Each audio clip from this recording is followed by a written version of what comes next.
chilly start to the week, we're tracking the warm-up hour by hour.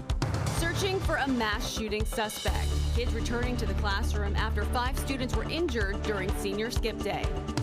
The Trump trial begins. This is a giant witch hunt to try and hurt a campaign that's beating the worst president in history. Today's opening arguments against the former president.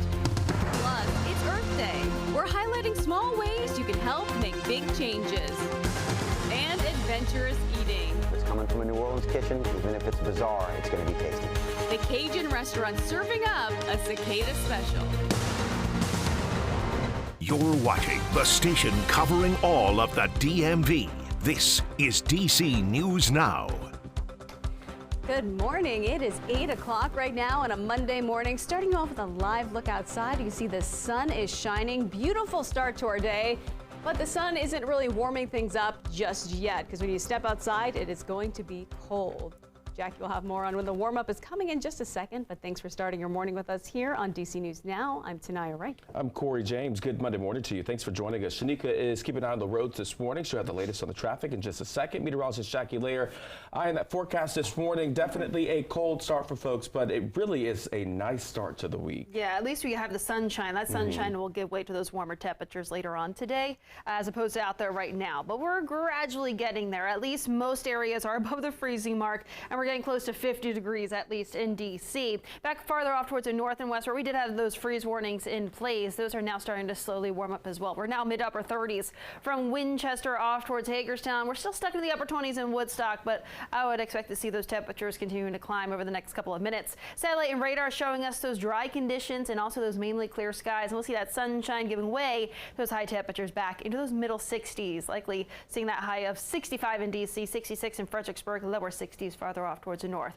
More details of that 8-day forecast for the 8 o'clock hour in just a few minutes. But right now, I do want to toss it over to Shanika to look at those roadways. How's traffic at this hour? All right, happy Monday, happy Earth Day. If you're heading out, expect to see some delays, really not too terrible. Here's BW Parkway heading north and southbound. Heading north past Powder Mill Road, you are seeing some slowdowns there. I'm not tracking any incidents, though. Let's flip over so we can see the rest of your commute this morning. 95, most of it on the Maryland side is looking good. Now, on the Virginia side, right near 619, we had a problem there. And right before the mixing bowl, you will see a problem as well, right in the Springfield area heading northbound. Top side is pretty slow past 650. Shanika, thank you. New this morning, the U.S. Attorney's Office is charging 4 men for allegedly conspiring to commit carjackings in Maryland and D.C. According to the indictment, the men face charges for their involvement in 33 carjackings. Now, these happened between December of 2022 and June of 2023. The 4 men facing charges are all from D.C. The indictment says the men were conspiring to steal their victims' cars at gunpoint. They would then sell those cars or use them in future carjackings. 2 of the men also face charges for a carjacking that killed a man last January. Tacoma Park police say a man walked from the scene of a car crash, collapsing near a hospital with a gunshot wound to the leg. Now, police responded to that crash near Maple Avenue and Sligo Creek Parkway last night.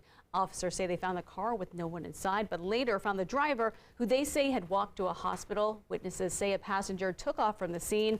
Police searched but didn't find anyone. That driver is expected to recover.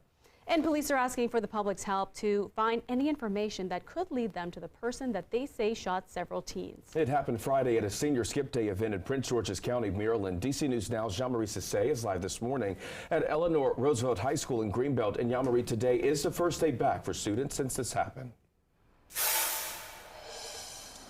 Yeah, that's right. Several students are returning back to school after this sad incident that happened just last week, Friday, right down the street from Eleanor Roosevelt High School at the park for senior skip day. Now, several high schools were involved in this incident, so police are calling for anyone to come forward with any information that will help them find the person responsible for this shooting. Greenbelt police searching for any video footage or information that put 5 teens in the hospital after a senior skip day event. It happened on Friday at Strom Hills Park. Hundreds of students from high schools across Prince George's County gathered at the park for a water fight. But things went left when someone started shooting and injured 5 teens. And now police are searching for answers. Now this comes just one day after a teen was arrested for planning a school shooting at a Montgomery County high school. People in the community and county leaders say we have a big gun problem. It's very alarming that it's just like happening so frequently, and just like in the community that like even like my 4-year-old goes to school in, and like during the day. These guns, the epidemic of gun violence really has to stop, and people have to be held accountable. Now, police do believe that only one shooter was involved in this incident, so if anyone has any information, you are encouraged to reach out to them. For now, reporting live in Greenbelt, I'm Yamarie Sase, DC News Now. Yamarie, thank you. Time right now, coming up on 8:05, Prince George's County is hoping a new program bringing more security cameras will reduce crime. Now, the program offers a $200 rebate for installing security cameras on homes and businesses. An additional $100 will be offered to reduce subscription costs. To qualify, you must be in a high priority area, and that includes Langley Park, Glass Manor, and Walker Mill. Systems must be registered with the county, and officials say applications will be reviewed within 45 to 90 days. D.C. police say a 16-year-old is in custody after allegedly robbing a CVS in Navy Yard. This took place on New Jersey Avenue. Now, the video you're seeing here shows multiple people who appear to be children ransacking the store last Tuesday. According to police, the teenager faces charges for burglary, theft, and assault on a police officer. And when it comes to this case, police want you to take a good look at these suspects here. They believe they are connected to the robbery. Anyone with information on these 4 suspects is asked to contact police. And staying in D.C., 6 people are without a home this morning after a fire in Northwest. Officials say this happened on 17th Street yesterday. You can see D.C. Fire and EMS on the scene. That street was closed for some time while crews got that fire under control. And in Baltimore, a person is recovering after a house caught fire and exploded. This happened late Saturday night. Baltimore County officials say they're not sure if the person was inside the home at the time of the explosion. The victim, we're told, is expected to be okay. The cause of that fire remains under investigation. Former President Donald Trump is in Manhattan criminal court today for the start of his hush money trial. And this trial is the first time a U.S. president is being prosecuted. Attorneys are expected to make opening statement. Now, Friday, prosecutors agreed to inform the defense team, who is taking the stand today. They say they are doing this because the former president's tendency to attack witnesses. Gag order has to come off. I should be allowed to speak. One of the things that defendant Trump has already said, I think would have gotten an ordinary defendant held in contempt of court. The trial is expected to last 6 to 8 weeks.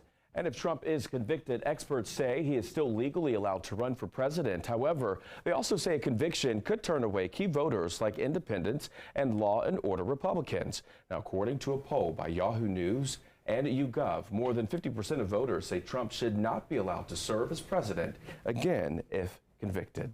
Happening today, protesters are expected to rally outside the Supreme Court over one of the biggest homeless rights cases in decades. Justices are expected to hear challenges to rulings that found punishing people for sleeping outside when there are not enough homeless shelters amounts to cruel and unusual punishment.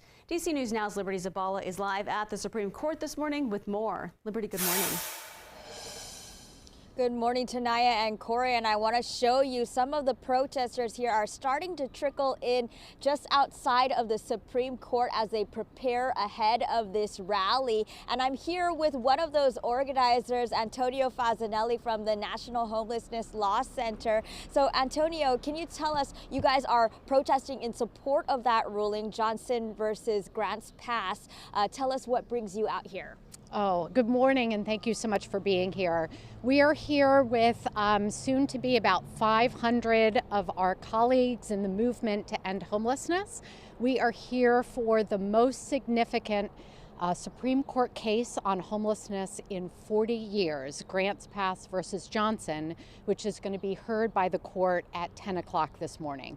Yes, and there are some cities that are challenging that ruling because they say that they are trying to get the growing homeless encampments under control, but that this ruling is preventing them from doing that. So what do you say to those people? So this case is actually not about encampments. This is a case about whether local governments can punish with tickets and fines people who are unhoused and sleeping in public even when no adequate shelter exists. This is a case out of a small town in Oregon called Grants Pass that actually lacks any shelter or housing for its unhoused population. And so people who are homeless in Grants Pass have no choice but to sleep in public, and for that they are ticketed and fined, initially about $300, and those fines compound up to thousands and thousands and thousands of dollars. And this case is about whether or not those tickets and fines are constitutional. And so you are expecting more than 500 people here. What can you expect at the rally today? Yes, so we're going to have speakers from all over the country, organizations working to end homelessness and people who have experienced homelessness.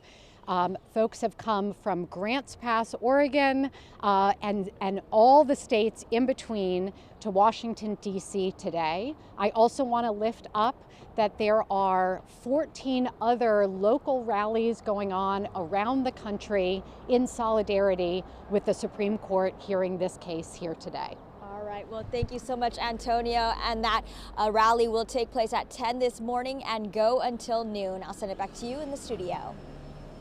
Liberty, thank you. Staying in D.C., Mayor Bowser launching a pop-up permit program to fill vacant downtown storefronts. The program streamlines the process to get a temporary certificate of occupancy that would allow people to avoid the traditional permitting process. Mayor Bowser will announce the new program this morning.